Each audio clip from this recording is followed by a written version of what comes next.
PT Custodian Central Efek Indonesia merupakan salah satu regulator pasar modal yang bertugas sebagai lembaga penyimpanan dan penyelesaian efek. Sejak didirikan pada tahun 1997, KCI telah melakukan sejumlah terobosan demi mengimbangi perkembangan pasar modal Indonesia. Untuk lebih mengenal satu dari tiga regulator pasar modal Indonesia tersebut, dan berikut profil lengkap dari Custodian Central Efek Indonesia. Sejak didirikan tahun 1997, PT Custodian Central Efek Indonesia memiliki peran sebagai lembaga penyimpanan dan penyelesaian efek di pasar modal Indonesia. Sesuai amanah Undang-Undang Pasar Modal Nomor 8 Tahun 1995, Custodian Central Efek Indonesia bersama dua regulator lainnya memiliki peran dalam memberikan kenyamanan dan keamanan bagi para investor. Hingga saat ini, KSEI terus berkomitmen untuk melakukan sosialisasi investasi di pasar modal kepada masyarakat Indonesia. Upaya ini diharapkan meningkatkan jumlah investor pasar modal yang masih terpaut jauh dengan total populasi penduduk Indonesia. Nah, sebagai institusi yang bergerak dalam penyimpanan dan penyelesaian, maka tugas terkait dengan penyimpanan yaitu penyimpanan terkait efek yang ditransaksikan di pasar modal. Seperti misalnya penyimpanan efek bersifat ekuitas, contohnya saham.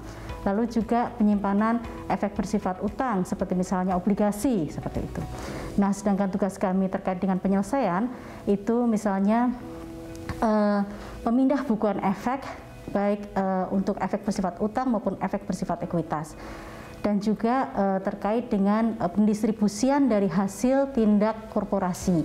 Seperti misalnya tadi dividen, itu untuk dividen cash dan dividen saham atau campuran, lalu juga untuk pendistribusi dari kupon ataupun pokoknya untuk efek bersifat utang.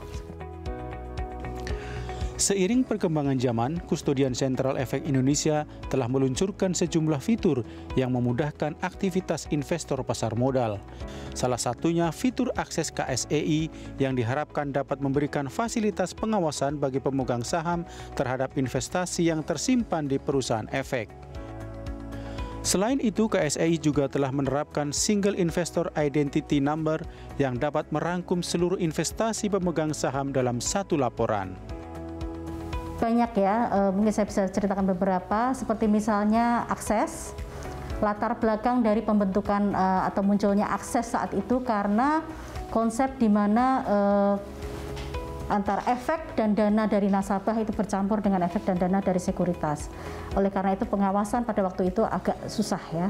Lalu dengan adanya akses itu pada tahun 2009, maka nasabah selain bisa meminta account statement dari perusahaan efek tersebut, bisa juga melakukan pengawasan secara langsung melalui gadgetnya dengan mengunduh aplikasi akses dan bisa melihat mutasi maupun saldo dari efek dan dana dia. Gitu. Lalu yang berikutnya SID, Single Investor Identity Number, itu adalah merupakan suatu terobosan di mana dengan adanya SID ini, maka nasabah dia berinvestasi di mana saja, di berbagai perusahaan efek maupun di berbagai institusi lainnya, itu dia bisa terangkum dalam satu laporan akses tadi berkat adanya si SID ini. Saat ini, Custodian Central Efek Indonesia tengah menyiapkan sejumlah inovasi baru untuk meningkatkan pelayanan terhadap investor pasar modal. Selain itu, KSEI juga akan berperan dalam program Badan Pengelola Tabungan Perumahan Rakyat atau BP Tapera melalui penyediaan infrastruktur agar pengelolaan dana Tapera menjadi efektif, efisien, dan transparan. Glenn Joshua, Amin Subarka, Hanil Revalino, Berita 1, Jakarta.